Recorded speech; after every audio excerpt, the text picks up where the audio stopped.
CBN Universidade, um programa dos alunos e profissionais de comunicação da Universidade Estadual da Paraíba.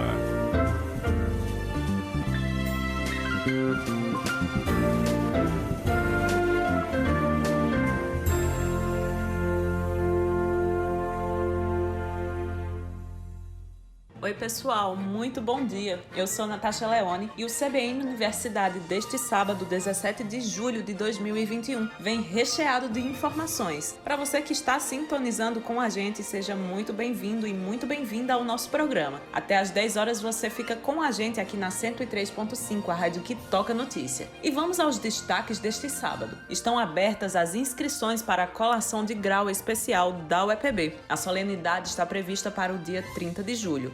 Luciano Nascimento participa com a gente no quadro Direito e Cidadania. Na coluna de hoje, Economia, PIB e Dívida Pública no Brasil.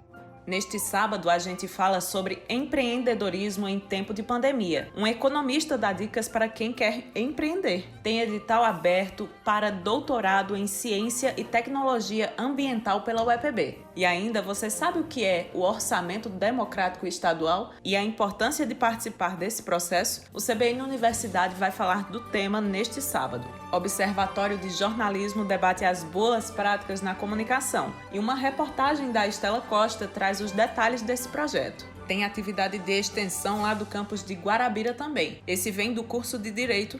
Por aqui você fica por dentro sobre o Papo Direito com a Literatura. Fica sintonizado com a gente que o CBN Universidade deste sábado está apenas começando.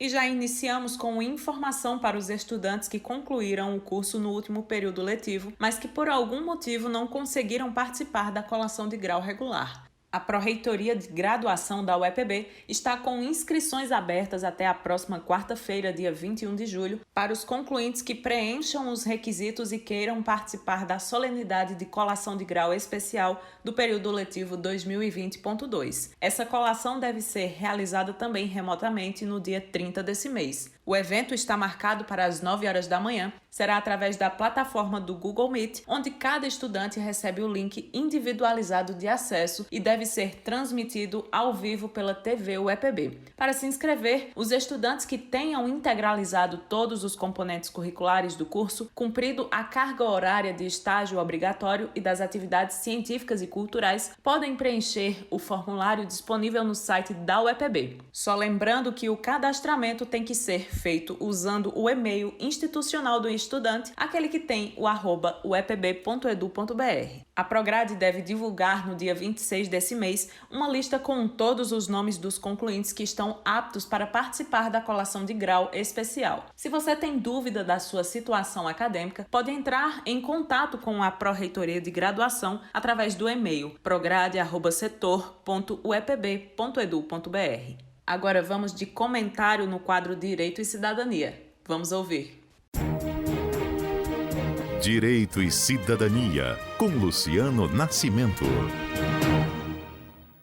Bom dia a todos e todos os ouvintes da rádio CBN Campina Grande. Sou Luciano Nascimento e você ouve a coluna Direito e Cidadania. E para a coluna de hoje, ouvintes, o tema é Economia, Produto Interno Bruto e a famigerada Dívida Pública Brasileira.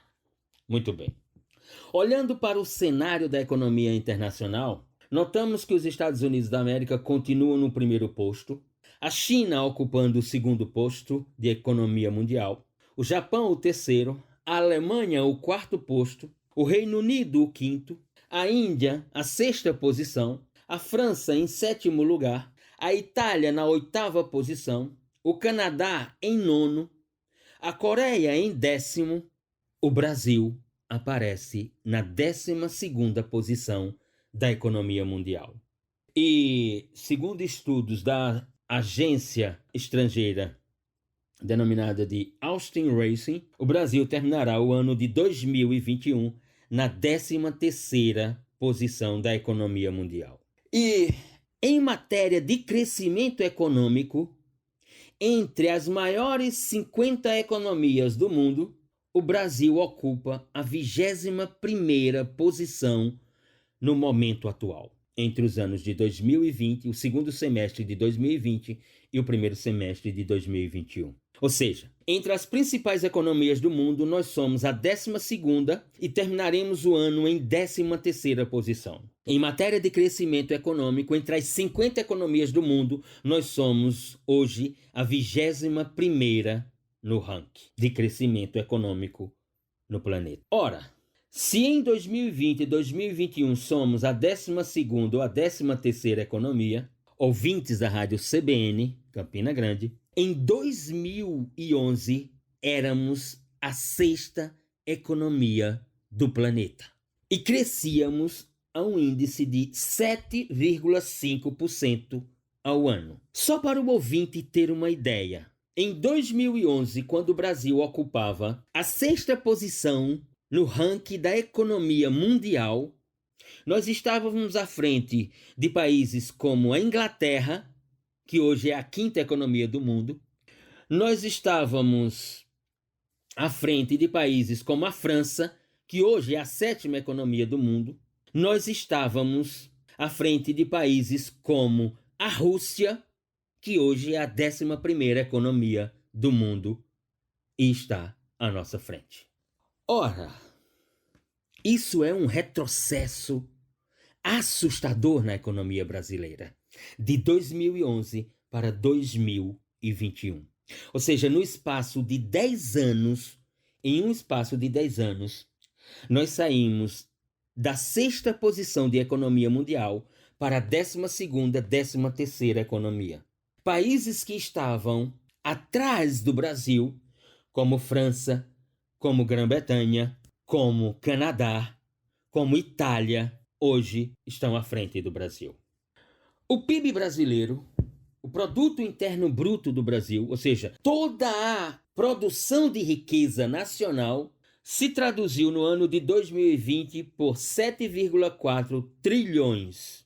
7,4 trilhões é o Produto Interno Bruto do Brasil no ano de 2020, com uma queda do PIB de 4,1%.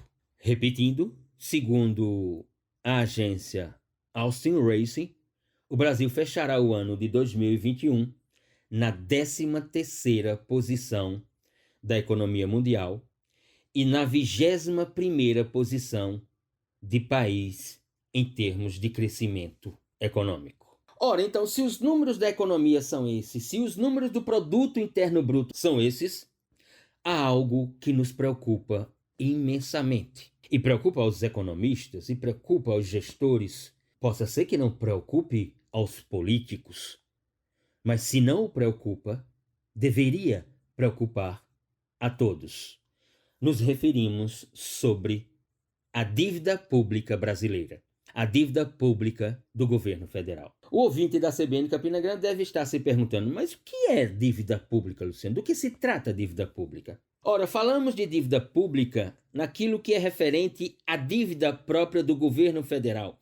Aquela dívida que o governo federal contrai para financiar as despesas que ele próprio não consegue pagar com a arrecadação de tributos, né, e outras fontes que possam se traduzir como receitas financeiras, recursos financeiros que possam, portanto, custear a máquina pública federal. Ora, os estudos mostram que em 2020 a dívida pública brasileira atingiu 5,05 trilhões. Repito, 5,05 trilhões. Imaginemos que o PIB de 2020 foi de 7,4 trilhões. A dívida pública atingiu o número de 5,05 trilhões. A lei orçamentária anual, votada pelo Congresso Nacional para o ano de 2020, reservou 1,63 trilhão para o pagamento total referente a esses 5,5 trilhões da dívida. 1,63 trilhão para pagamentos que foram divididos em 409,6 bilhões referentes a juros e encargos da dívida pública e 1,19 trilhão para amortização dessa dívida pública. Ora, o Brasil está em meio a uma pandemia, o mundo vive uma pandemia, e a ideia do governo é que todos têm que fazer o seu sacrifício. Só não passamos a mensagem em mais de 1 ano e meio de pandemia no Brasil, de que os credores da dívida pública no Brasil, em um momento como esse, poderiam acenar, com algum sinal de solidariedade num momento sui generis, num momento histórico e cultural singular da história da sociedade brasileira e da civilização. Todos têm que fazer sacrifícios, menos os credores da dívida pública brasileira. Obrigada, Luciano Nascimento. E sábado que vem tem mais comentário aqui no quadro Direito e Cidadania. E ainda neste programa a gente fala sobre empreendedorismo em tempo de pandemia. Fica ligado com a gente. E antes do intervalo, tem informação rapidinha para os servidores da Universidade Estadual da Paraíba, que devem passar pelo processo de avaliação de desempenho agora no mês de julho.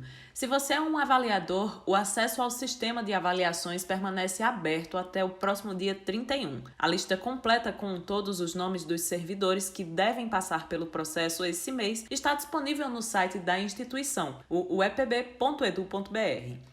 Em caso de dúvida, o contato disponível da Pró-Reitoria de Gestão de Pessoas é através do e-mail projepdp@setor.uepb.edu.br. E tem um detalhe: o servidor que teve mudança de chefia imediata ou mudou de lotação ao longo desse período de avaliação deve ser avaliado pelo que esteve por mais tempo no acompanhamento das funções técnicas administrativas do setor. Todo o processo é feito online através do Sistema de Avaliação Técnico-Administrativo, o SAT. E vamos de intervalo. No próximo bloco a gente fala sobre orçamento democrático e as propostas para a Universidade Estadual da Paraíba. Ainda temos revisão no quadro Português Sem Segredos. Voltamos já. CBN Universidade, na CBN Campina Grande. Voltamos com o CBN Universidade deste sábado, dia 17 de julho de 2021. E já com informação sobre o Orçamento Democrático Estadual. Você sabe o que é e como funciona? Quem explica um pouco para a gente sobre o ODE é a assessora da Pró-Reitoria de Planejamento da UEPB, Marta Simone. Vamos ouvir. Olá, ouvintes da CBN Universidade. Aproveitando o espaço desse importante programa, venho trazer para vocês algumas informações quanto ao orçamento democrático, também chamado de ODE.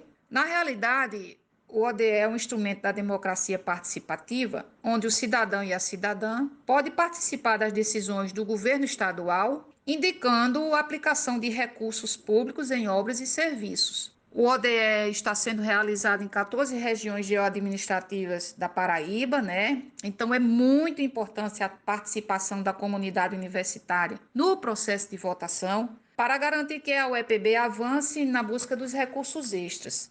Então, o site para participar desse processo de votação é o www.votaçãoode.pb.gov.br. É importante frisar que a votação vai até o final do mês de julho. Portanto, é fundamental a nossa mobilização em defesa da nossa UEPB, propondo obras e serviços para os nossos campos. Eu quero aqui deixar o meu fraterno abraço a todos e a todas, me colocando à disposição para qualquer dúvida que porventura possa ocorrer. A Proplan da UEPB está fazendo um chamamento para que a população paraibana, em especial os servidores da Universidade Estadual, possam votar em propostas para a UEPB dentro do orçamento participativo. A pró-reitora de Planejamento, Poliana Xavier, explica a importância da participação da comunidade por melhorias para a universidade. Escuta aí o que ela falou sobre o assunto. O Orçamento Democrático Estadual, como instrumento participativo da comunidade na decisão de investimento do governo, já trouxe grandes benefícios para a Universidade Estadual, para a UEPB. Por exemplo, os blocos de sala de aula de Monteiro e de João Pessoa foram construídos com recursos do governo estadual extra do 10º e foram conseguidos através desse programa. né, com a participação da comunidade nas audiências públicas, e que nessa época eram presenciais, e o envolvimento dessa comunidade proporcionou que nós fôssemos contemplados, né, com essas obras. E, diante disso, esse ano a Pró-Reitoria do Planejamento articulou junto aos diretores de centros que organizasse, né, com a comunidade de cada centro a participação no orçamento democrático, votando nas demandas desses centros, né? Então, alguns que estão participando ativamente nesse exercício, né, no orçamento democrático, são os centros do CCT, o Centro de Ciência e Tecnologia do campus Campina Grande, com a solicitação de investimento do governo na obra de ampliação do bloco de laboratórios, né, do CCT. O campus de Guarabira também está solicitando construção de um bloco de sala de aula e laboratórios. O campus de Patos também está pedindo construção de blocos de sala de aulas. E João Pessoa também está pedindo melhoramentos, né, na central administrativa do campus. Então, diante dessa possibilidade, né, de conseguirmos recursos extra-duodécimo para investimento em obras e infraestrutura física, que é muito custoso, né, que tem um valor alto de investimento, é uma oportunidade que não podemos deixar passar. A comunidade precisa realmente se engajar, votar, né, é uma participação bem simples, diferente dos outros anos, que precisa estar presencialmente nas audiências. Esse ano eles iniciaram, acho que desde o ano passado, com um sistema de votação, e que o cidadão entra e em menos de 1 minuto você consegue votar. É saber exatamente quais são as demandas, né, de cada centro, escolher o centro que vai votar e fazer essa solicitação. Então, nós convidamos toda a comunidade universitária a participar do Orçamento Democrático Estadual, né, e dessa forma colaborando com a definição das prioridades de investimento do governo para o próximo ano. A votação é muito simples, é só entrar no site votacamode.pb.gov.br, escolher a cidade que você vai fazer sua solicitação. A ação é construção, a ação sugerida campus universitário, e no detalhamento você vai detalhar a obra que você solicita para aquele campus daquela cidade, né? E você pode votar e também convidar amigos, familiares, para também dar a sua contribuição. E para votar nas propostas pela UEPB, é só entrar no site paraíba.pb.gov.br/diretas/ODE. O prazo é até o dia 30 deste mês. Agora a gente se liga na revisão do professor Edson Tavares. Tem dicas bem legais sobre a nossa língua portuguesa. Português sem segredos.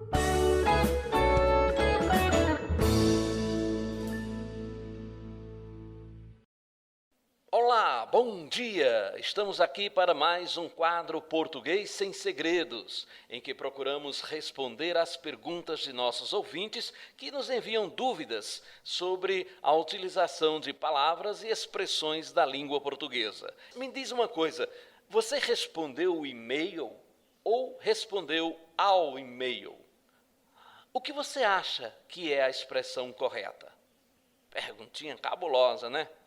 Fica aí pensando enquanto a gente vai ouvir a pergunta da nossa amiga Evelyn. Meu nome é Evelyn, eu gostaria de saber qual a diferença entre esse e este e quando devo empregar esses termos. Bom dia para você, Evelyn. As palavras que você apresenta são pronomes demonstrativos, que são chamados assim porque a função deles é demonstrar ou mostrar algo. Um objeto, por exemplo. Este você usa quando o objeto está perto de você. E esse, quando o objeto está perto da pessoa com quem você está falando. Vamos aos exemplos. Este livro que está na minha mão é muito bom. Essa revista que está com você traz reportagens excelentes. E existe um outro uso dentro de um texto. Para se referir a uma palavra que já foi utilizada antes, você pode utilizar o pronome esse. Repare, a mensagem do Papa foi divulgada no mundo todo. Essa mensagem é emocionante. Agora, se o pronome se refere a algo que ainda será dito, então usa-se esta. Veja só, A mensagem do Papa é esta: que todos sejam felizes. Tudo que eu falei sobre esta, ou este, ou essa, ou esse, também serve para isto ou isso. Beleza? Com relação ao tempo, nós usamos a com H e acento quando nos referimos a algo que já passou, que já aconteceu. Por exemplo, esta história aconteceu há muito tempo. E utilizamos apenas o a quando nos referimos a alguma coisa que ainda irá acontecer. Viajarei daqui a 2 dias. Aproveitando a oportunidade, vamos esclarecer também 2 usos do a com H que às vezes confunde um pouco a galera. No exemplo que eu utilizei, esta história aconteceu há muito tempo, eu estou me referindo ao passado, né? Como eu falei, certo? Então, eu não preciso e não devo utilizar a palavra atrás, como muita gente faz. Esta história aconteceu há muito tempo atrás. É redundância, é dizer a mesma coisa 2 vezes. Ou você fala, esta história aconteceu há muito tempo, ou fala, esta história aconteceu muito tempo atrás. E o outro detalhe é quando o a com H é o verbo haver. Ficará sempre no singular em construções como haverá muitas pessoas aqui amanhã, e não haverão muitas pessoas. E antes de ir embora, vamos solucionar aquela pergunta cabulosa do começo do quadro. Você responde o e-mail ou responde ao e-mail? Responder é dar uma resposta a alguém, certo? Então, o correto é você responder ao e-mail e não responder o e-mail. Bom, então é isso. Está respondida a dúvida e eu agradeço a sua participação no nosso quadro Português Sem Segredos, que retorna com mais detalhes sobre a nossa língua no próximo sábado, dentro do programa CBN Universidade. Um bom dia e até lá. Sábado que vem tem mais Português Sem Segredos aqui no CBN Universidade. É hora de intervalo. Daqui a pouco a gente volta para falar sobre empreendedorismo em tempo de pandemia e ainda sobre as inscrições para o programa de pós-graduação em Ciências e Tecnologia Ambiental. O CBN Universidade volta já. CBN Universidade, na CBN Campina Grande.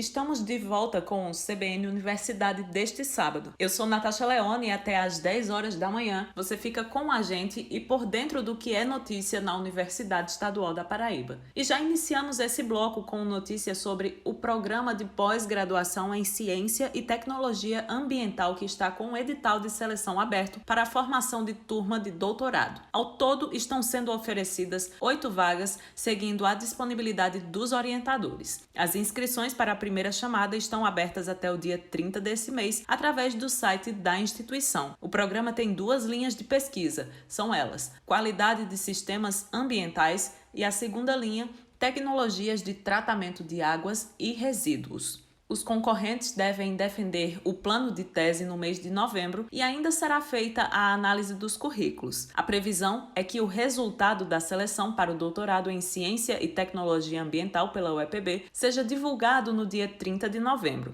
Todos os detalhes do edital você encontra no site uepb.edu.br. Acesse lá e aproveita para ficar por dentro de todas as novidades da Universidade Estadual da Paraíba diariamente. Agora o nosso assunto é empreendedorismo em tempo de pandemia. Ou alguma pessoa que tinha emprego fixo, foi demitido e se reinventou para enfrentar a crise financeira que atravessamos? Pois é, o momento não está fácil para ninguém. O repórter João Paulo Cardoso fez uma matéria sobre o assunto e ouviu o especialista em economia que tem dicas para quem quer empreender nos negócios. Vamos ouvir. Como alternativa de driblar a crise em meio à pandemia da Covid-19, alguns brasileiros acharam no empreendedorismo uma maneira de ganhar a vida. Essa modalidade da profissão do microempreendedor individual está cada vez mais conquistando espaço no cenário nacional, na qual é conhecida como MEI. O portal do governo federal explica que essa nova categoria foi criada pela Lei Complementar 123/2006, sendo um regime tributário simplificado com o intuito de incentivar formalizações de profissionais que trabalham de maneira informal ou autônoma. Além disso, os brasileiros podem optar por mais de 460 ocupações disponíveis no portal do empreendedor. Ainda de acordo com o site, as maiores procuras foram pelas seguintes profissões: barbeiro, manicure e pedicure, comerciantes de artigo de vestuário e pedreiro. Muitos desses microempreendedores tiveram que aprender estratégias de mercado e marketing para se adaptar ao ambiente digital, visando conquistar um maior público. É o caso da estudante de jornalismo Sara Albuquerque, que aproveitou seu tempo livre para investir no comércio de roupas e encontrou dificuldades de empreender na pandemia. Bom, para mim a oportunidade de empreender durante a pandemia veio mais pela questão da disponibilidade, já que eu estava mais tempo em casa, então decidi dar esse passo. E para mim é tudo muito novo. Meu negócio é uma loja online de roupas e vai completar 4 meses de inauguração. O principal meio de divulgação é o Instagram, então eu busco usar as ferramentas que o aplicativo oferece. Empreender no digital é ir além de postar um produto, então você precisa criar um relacionamento com seu cliente e gerar identificação.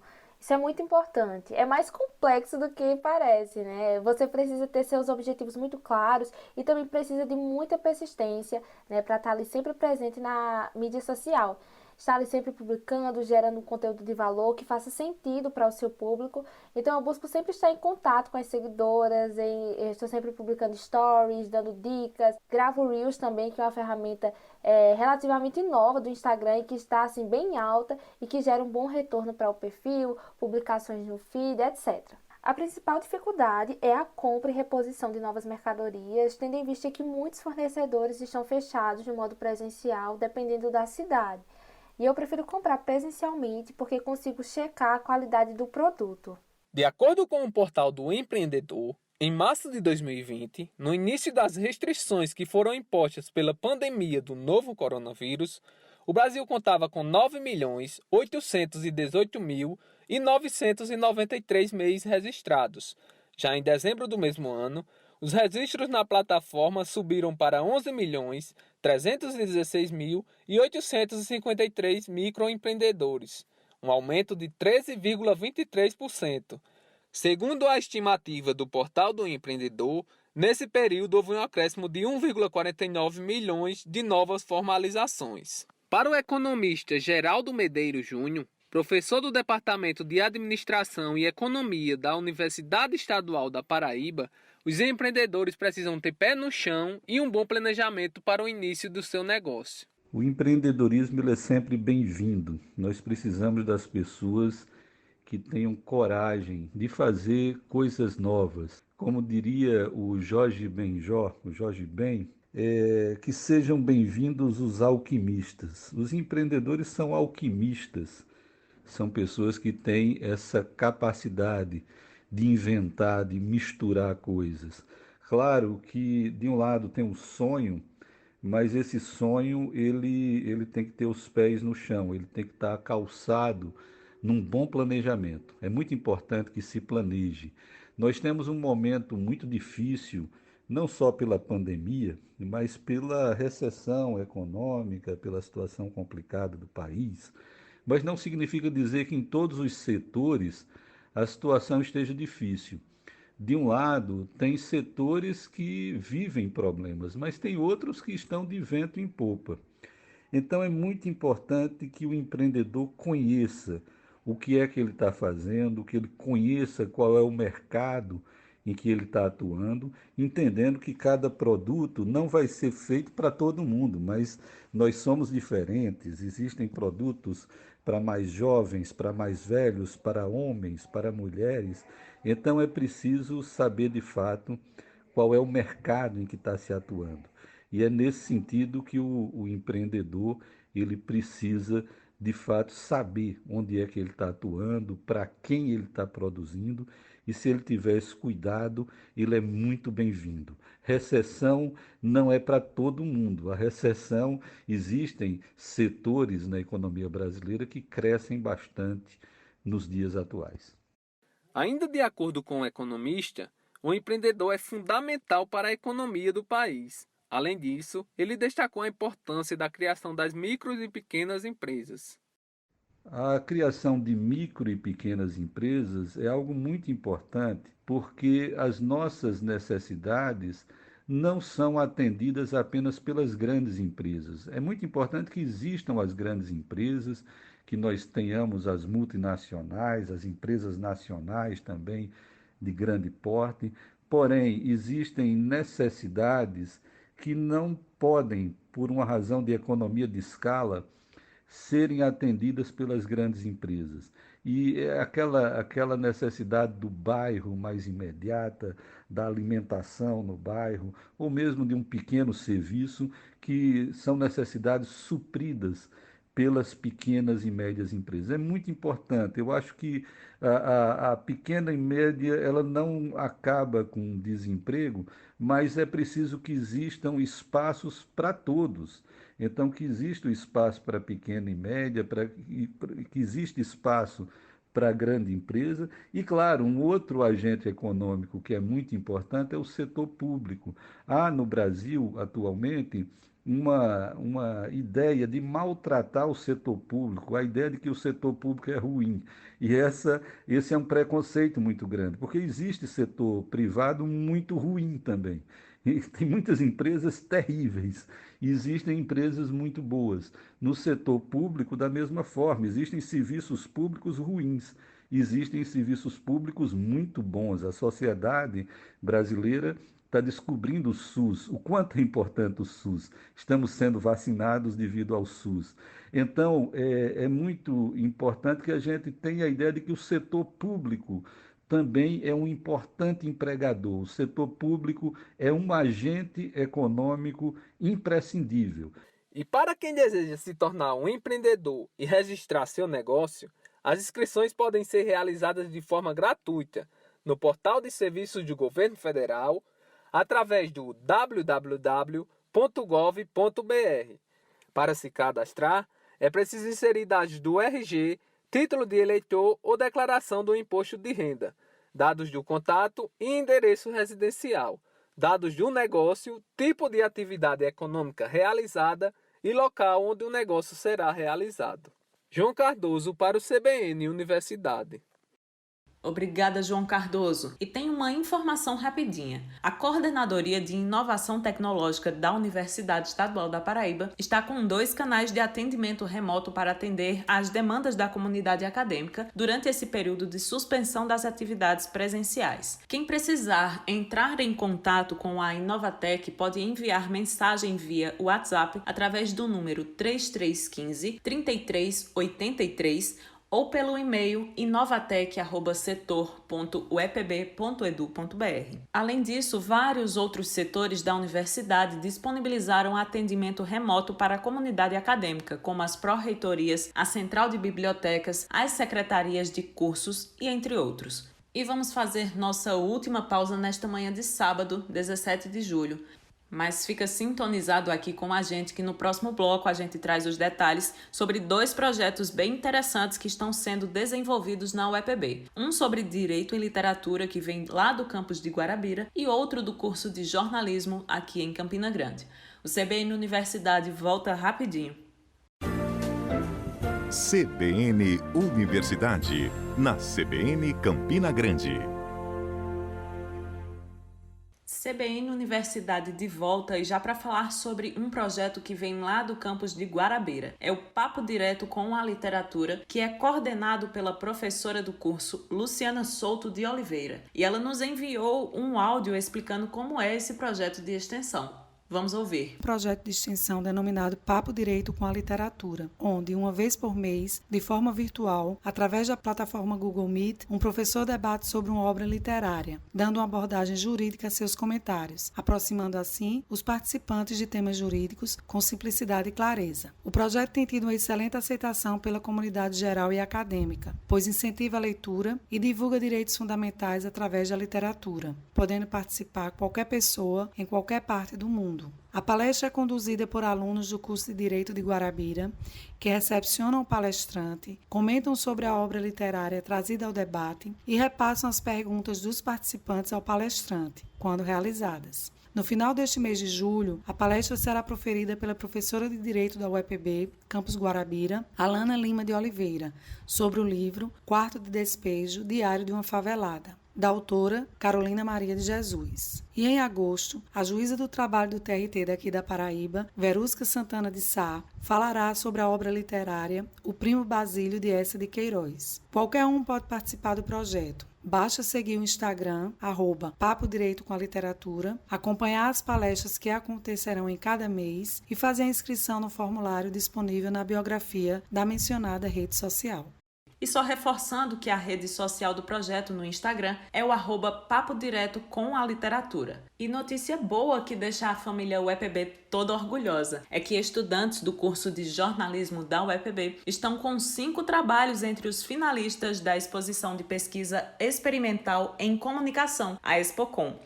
Essa exposição premia os melhores trabalhos produzidos por estudantes no campo da comunicação e faz parte da programação do Congresso da Sociedade Brasileira de Estudos Interdisciplinares da Comunicação, o Intercom, um dos mais conhecidos da área. Os trabalhos dos estudantes de jornalismo da UEPB foram selecionados na etapa regional do Nordeste. O resultado dos vencedores será divulgado no próximo dia 5 de agosto e, caso eles vençam a etapa regional, avançam para a disputa nacional. Os trabalhos selecionados foram São João, Digitais do Povo Nordestino, na categoria Cinema e Audiovisual Vinheta, do aluno Gabriel Heitor, com orientação do professor Cleiton Canuto. Revista Tocaia, na categoria Transdisciplinar, revista customizada da aluna Sara Cristine e orientação também de Cleiton Canuto. Um Muro, Dois Mundos, na categoria Transdisciplinar, produção multimídia de Max Marcel e orientação de Adriana Alves. Acidentados versus Infectados, a pandemia da Covid-19 no Hospital de Trauma de Campina Grande, da aluna Bruna Raquel Couto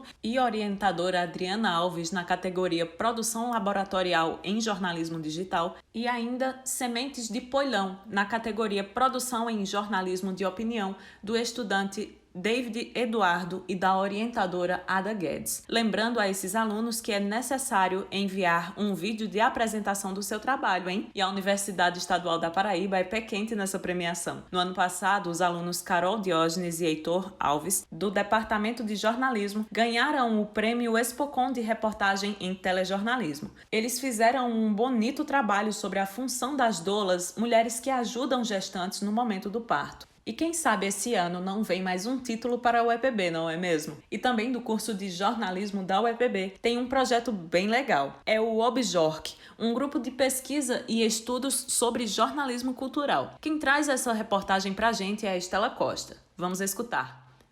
O projeto de extensão Observatório de Jornalismo Cultural foi criado pelo jornalista e professor do curso de jornalismo Luiz Adriano. O OBJORC é o primeiro observatório na web com interesse para a prática do jornalismo cultural no Brasil.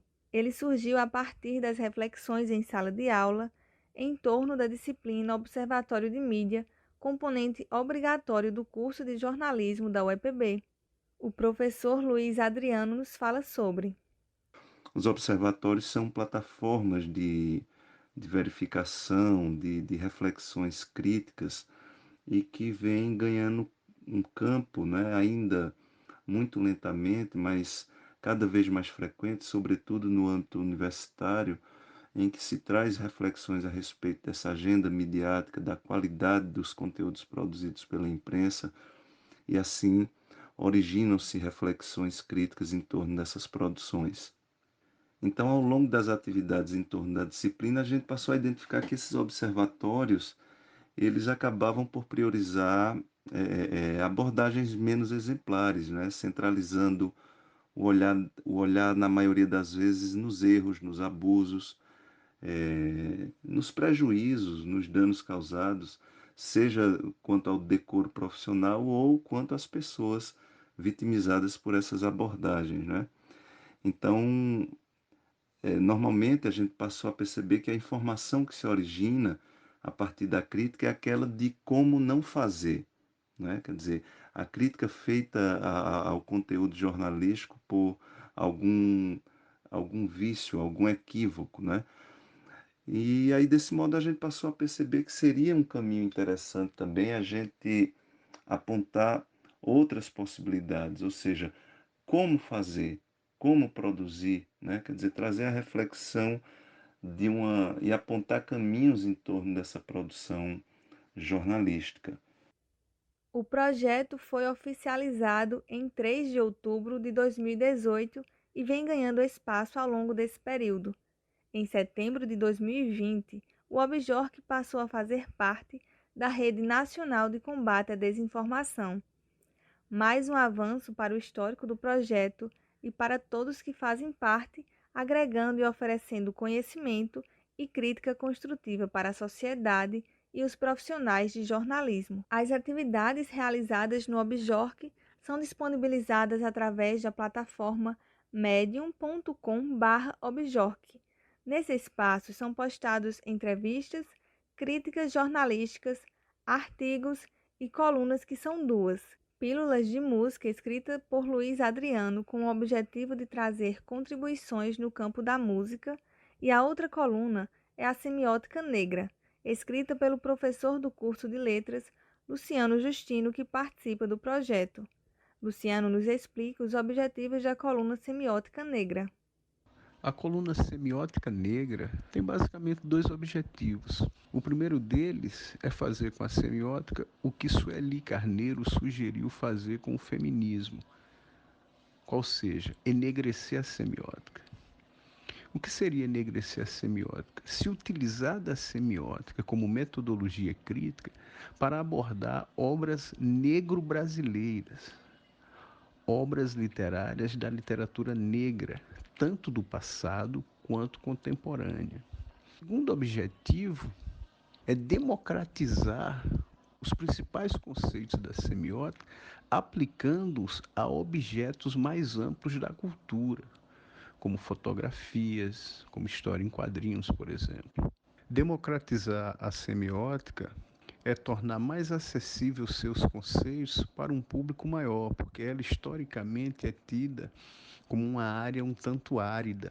Então daí que operar ou fazer funcionar esses conceitos numa foto, numa história em quadrinho, num show de música, tem como objetivo fazer com que um público mais amplo, fora da área específica de ciências da linguagem, tenha acesso a essa metodologia e possa com ela fazer esse leitor seus próprios movimentos.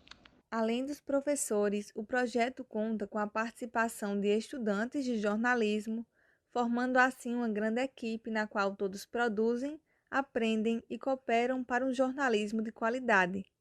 Beatriz Gomes é graduanda de jornalismo e bolsista do projeto. Ele é importante tanto para o estudante, em primeiro lugar, porque está ali inserido e é estimulado a exercer o pensamento crítico e estar em contato com essas boas práticas, analisando elas, bem como também a exercer outras atividades jornalísticas que o projeto se propõe. Segundo, é importante também para os profissionais que já estão na área, uma vez que se pode ter ali um alcance até simples, os exemplos dessas boas práticas e que acabam nos estimulando. É muito comum, por exemplo, que a gente encontre nos observatórios os exemplos do que não fazer, o que é de fato importante, porque a gente pode aprender com nossas falhas, mas também é importante que tenhamos os exemplos do que fazer, de como fazer.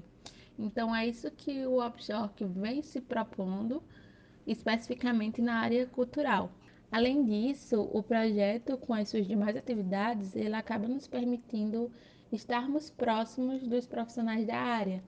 E além de termos mais um espaço de publicação dos nossos trabalhos, né? O que acaba nos deixando online e visíveis para o mercado.